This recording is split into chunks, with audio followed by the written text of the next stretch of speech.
எல்லாருக்கும் வணக்கம். விக்கி பேசுகிறேன் இயற்கை உணவுலேருந்து. இந்த பதிவில் ஏன் பழங்கள் சீக்கிரமாக டைஜஸ்ட் ஆகுது? நிறைய மெம்பர்ஸ் ஃபோன் பண்ணுவாங்க, பழங்கள் கொண்டு போய் கொடுப்போம், சாப்பிடுவாங்க. கொஞ்ச நாள் சாப்பிட்டதுக்கப்புறம் திருப்பி ஃபோன் கால் வரும். விக்கி, பழங்களை சாப்பிட்டதுக்கப்புறம் மறுபடியும் பசி கபகபன்னு வருது, சீக்கிரமாக பசிக்குது அப்படின்னு சொல்லுவாங்க. பழங்கள் சீக்கிரமாக பசிக்க தான் செய்யும். பழங்கள் சீக்கிரமாக செரிமானம் ஆக தான் செய்யும். ஏன், எதனால் பார்த்துருவோம். ஸோ பழங்களில் பார்த்தீங்கன்னா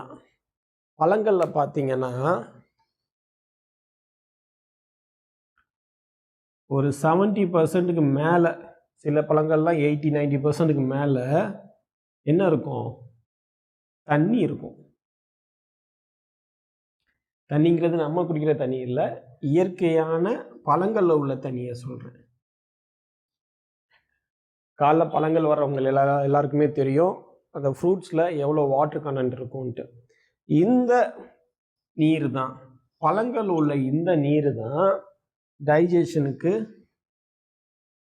முக்கியம். சிம்பிளாக சொல்கிறேன்னே, ஒரு காமன் சென்ஸ் பாயிண்ட் ஆஃப் வியூவிலேருந்து சொல்கிறேன். ஒரு பந்தி சாப்பாடில் நீங்கள் போய் சாப்பிட்றீங்க, இல்லை நீங்கள் வீட்டிலேயே சமைச்ச உணவு சாப்பிட்றீங்க, தோசை சாப்பிட்றீங்க, இட்லி சாப்பிட்றீங்க, இல்லை சப்பாத்தி சாப்பிட்றீங்க. சாப்பிடும்போது தண்ணி குடிக்க தோணும் இல்லையா? தண்ணி இல்லாமல் பந்தி சாப்பிட நீங்கள் சாப்பிடுவீங்களா? தண்ணி இல்லாமல் சமைச்ச உணவை உங்களால் சாப்பிட முடியுமா? தண்ணி கேட்கும்ல. ஏன்னா அந்த உணவில் என்ன இல்லை? தண்ணி இல்லை. அதனால் செரிமானம் செய்கிறதுக்கு உடம்பு என்ன செய்யுது? கஷ்டப்படுது. ஆனால் இயற்கை உணவில் என்ன இருக்குது? இயற்கையான தண்ணி என்ன இருக்குது? அதுலேயே இருக்குது. நீங்கள் உணவை சமைக்கும்போது என்ன ஆயிடுது? அதில் உள்ள அந்த இயற்கையான தண்ணி என்ன ஆயிடுது? அழிஞ்சு போயிடுது, செத்து போயிடுது. இந்த ஒரு காரணத்தினால தான் பழங்கள் சீக்கிரமாக என்ன ஆயிடுது, உங்களால் டைஜஸ்ட் பண்ண முடியுது. ஏன்னா இன்னொரு காரணம் அது இயற்கை உணவு. இயற்கை நமக்காகவே படைக்கப்பட்ட உணவு. நமக்கு அது ஏற்றுக்காமல் எப்படி போகும்? அது நமக்காகவே படைக்கப்பட்ட உணவாச்சு. ஸோ டைஜஷன் என்ன ஆயிரும்? உங்களுக்கு ரொம்ப லேஸ் ஆயிரும். பழங்களை சாப்பிட்டு நீங்கள் எத்தனை பேர் தண்ணி குடிச்சிருக்கீங்க? அதே நேரத்தில் சமைச்ச உணவு தண்ணி இல்லாமல் நீங்கள் ஒரு விருந்து சாப்பாடு சாப்பிட முடியுமா? முடியாது இல்லையா? விஷயம் இதுதான். ஸோ இது ஒரு காமன் சென்ஸ் தான். இதுக்கெல்லாம் ஒரு சயின்ஸோ அறிவியலையோ ரீசர்ச்சோ தேவையில்லை. உங்ககிட்டயே ஒரு மிஷின் இருக்குது, நீங்களே என்ன செஞ்சுக்கலாம்? அப்ளை பண்ணி பார்த்துக்கலாம். ஸோ பழங்கள் சீக்கிரமாக டைஜஸ்ட் ஆகிறதுக்கு ஒன் ஆஃப் த மெயின் காரணம் என்னது? இந்த இயற்கையான தண்ணி. இந்த இயற்கையான தண்ணி டைஜஷன் மட்டும்தானா? இதில் தான் இருக்குது ட்ரிக்கே. இந்த பழங்கள் உள்ள தண்ணி தான் உங்கள் உடம்பை சுத்தப்படுத்துறதுக்கு ரொம்ப ரொம்ப முக்கியம். ரத்தத்தை சுத்தப்படுத்துறதுக்கு ரொம்ப ரொம்ப முக்கியம். உங்கள் பாடி ஹைட்ரேட் ஆகிறதுக்கு ரொம்ப ரொம்ப முக்கியம். உங்கள் பாடியோடைய டெம்பரேச்சரை மெயின்டைன் பண்ணுறதுக்கு, அல்கலைனாக மெயின்டைன் பண்ணுறதுக்கு ரொம்ப ரொம்ப முக்கியம். ஸோ பழங்களை அதிகமாக சாப்பிட்றவங்களுக்கு பார்த்தீங்கன்னா உடம்பு அதிகமாக சூடாக இருக்காது, குளிர்ச்சியாக இருக்கும். அதை செய்யக்கூடியது யார்? இந்த பழங்கள் உள்ள இயற்கையான தண்ணி தான். பழங்கள் அதிகமாக சாப்பிட்றவங்களுக்கு தண்ணி தாகம் அதிகமாக எடுக்காது. ஏன்னா உங்கள் பாடி எப்பயுமே ஹைட்ரேட்டடாக இருக்கும். பழங்களில் இருந்தே உங்களுக்கு அந்த வாட்டர் கண்டென்ட் கிடச்சிருது இல்லையா?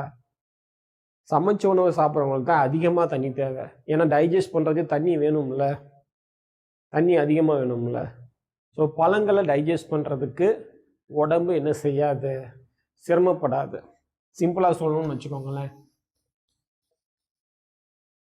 இந்த இடத்துல சமைச்ச உணவு இருக்குது, இங்கே சமைக்காத உணவு இருக்குது, பழங்கள் இருக்குது. இது என்ன செய்ய முடியாது? தண்ணி இல்லாமல் உங்களால் சாப்பிட முடியாது. ஏன்னா அதில் என்ன கிடையாது? தண்ணி கிடையாது. இங்கே சமைக்காத உணவில் இயற்கையாகவே என்ன இருக்குது? பழங்களில் தண்ணி இருக்குது. அப்போ என்ன செய்ய தேவையில்லை. உடம்பு செரிமானம் பண்ணுறதுக்கு சிரமப்பட வேண்டிய என்ன கிடையாது? அவசியம் கிடையாது. அப்போ நிறைய மெம்பர்ஸ் கேட்பாங்க, அப்போ அடுத்தடுத்து பசிக்குதே, பழங்களை சாப்பிட்டா அதிகமாக பசிக்குதே அப்படின்னா பசிக்க தான் செய்யும், மறுபடியும் சாப்பிடுங்க. அவ்வளோதானே. எந்த ஒரு உணவு சாப்பிட்டு சீக்கிரமாக செரிமானம் பண்ணி வெளியே வருதோ அதுதான் என்ன உணவு? நல்ல உணவு. அப்போ பழங்கள் நல்ல உணவு. ஸோ விஷயம் ஒன்று தான். பழங்களை சாப்பிட்றதுக்கு உண்டான மெயின் காரணங்கிறது அந்த தண்ணி. அதை நீங்கள் நல்லா ஞாபகம் வச்சுக்கோங்க. அந்த தண்ணிங்கிற விஷயத்தினால தான் அது உயிர் உள்ள உணவாக என்ன சொல்கிறோம் நம்ம சொல்கிறோம். இன்னொரு கேஸ் என்னென்னா, சில மெம்பர்கள் ஃபோன் பண்ணுவாங்க. எனக்கு ரொம்ப நாளைக்கு முன்னாடி ஒரு ஃபோன் வந்துச்சு, ஞாபகம் இருக்கு. பழங்கள் வேண்டாம் தம்பி அப்படின்னு சொல்லுவாங்க. ஏன்க்கா எதனால வேண்டாம் அப்படின்னு கேட்டேன். இல்லை பையன் நல்லா தான் பழம் சாப்பிட்றான், ஆனால் வந்து காலைல பழத்தை சாப்பிட்டு போகும்போது அங்கே ஸ்கூலில் போய் டக்குன்னு அவனுக்கு சீக்கிரமாக மோஷன் வந்துடுது, அதனால் அவன் வேண்டாங்கிறான். ஏன்க்கா மோஷன் வந்தால் நல்லது தானே, நல்ல உணவு தானே அப்படின்னு சொல்லி கேட்டேன். இல்லை தம்பி எனக்கு அது புரியுது, நல்ல உணவு அதனால தான் சீக்கிரமாக மோஷன் வருதுன்ட்டு.